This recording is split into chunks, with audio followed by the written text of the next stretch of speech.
معاوية بن أبي سفيان رضي الله عنه من أصحاب النبي صلى الله عليه وسلم، وهو أحد كتاب هذا الوحي، وقد تولى الخلافة بعد الحسن بن علي رضي الله عنهما.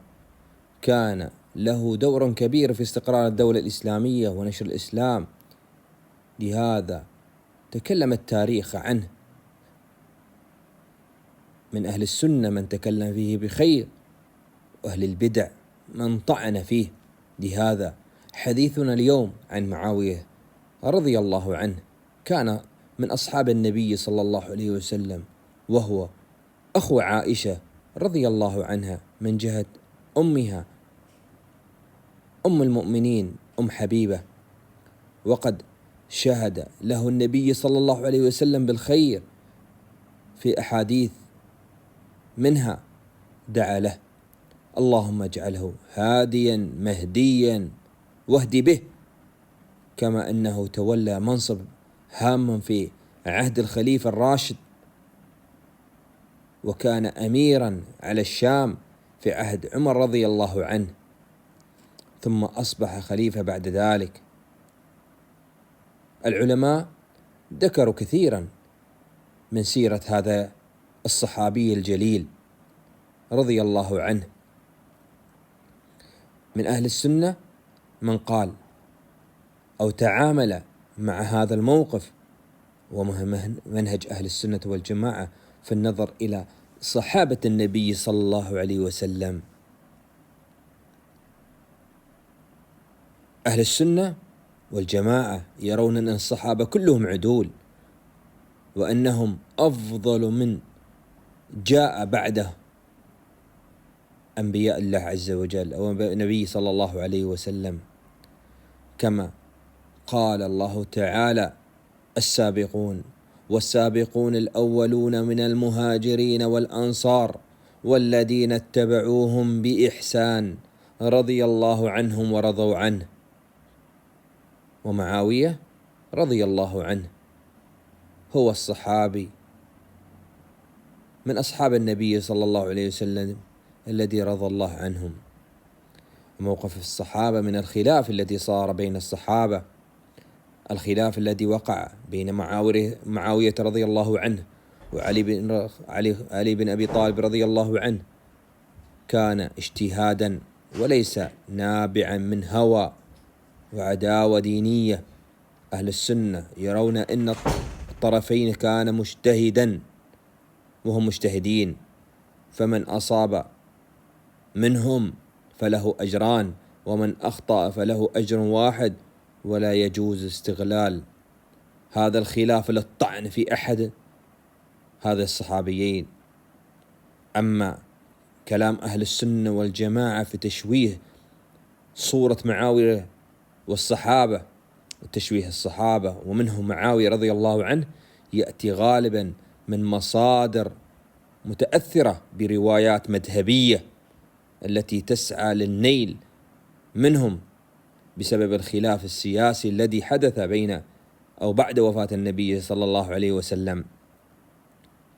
بعض هذه الروايات مكذوبة أو ضعيفة، وبعضها الآخر يفسر بطريقة مغلوطة بعيدة عن منهج أهل السنة والجماعة في التعامل مع أصحاب النبي صلى الله عليه وسلم. أما التشويه هذه الصورة بشكل عام فهو يهدف إلى زعزعة الثقة في الجيل الذي نقل لنا الدين حتى وصل إلينا اليوم، وهذا أمر خطير لأنه يهدم أساس الدين نفسه. فالصحابة النبي صلى الله عليه وسلم من الذين نقلوا القرآن والسنة، وهم الذين طبقوا الإسلام في حياتهم بأفضل صورة. وموقف العلماء المعاصرين في معاوية رضي الله عنه كثيرة دفاعا عنه وعن هذا الدين. من العلماء المعاصرين الذين دافعوا عن هذا الصحابي الجليل ابن باز، دائما كان يؤكد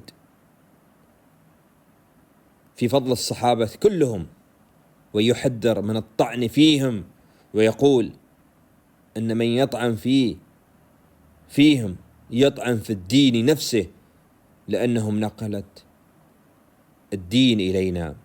أما ابن عثيمين كان يرى أن الخلاف الذي حدث بين معاوية أو بين الصحابة كان اجتهاديا، ولا يجوز أن تستغل للطعن في أحد منهم، بل يجب أن تترضون عنهم جميعا.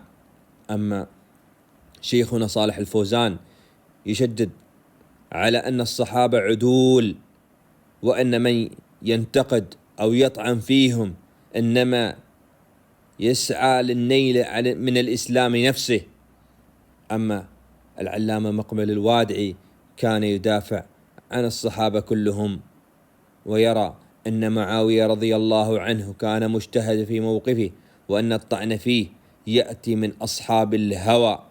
أما الإمام المحدث المفسر محمد الأمين الشنقيطي في تفسيره أضواء البيان يظهر منهج واضح في احترام الصحابة وتقديرهم، ولا يتعرض لأي أحد منهم طعنا في أحد منهم.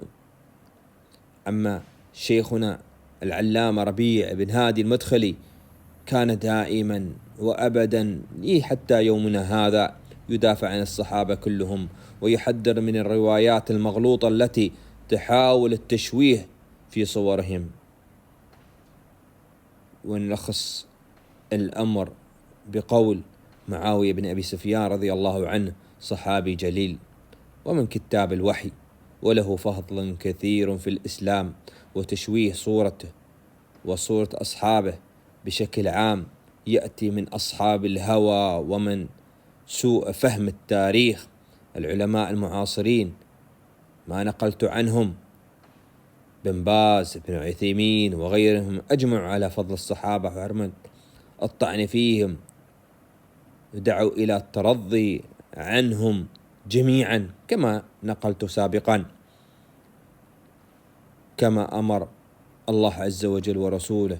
فالواجب علينا أن نتبع هذا المنهج، وأن نحسن الظن بهم، ونترك الخوض فيما لا يفيد الدين ولا يقربنا إلى الله عز وجل.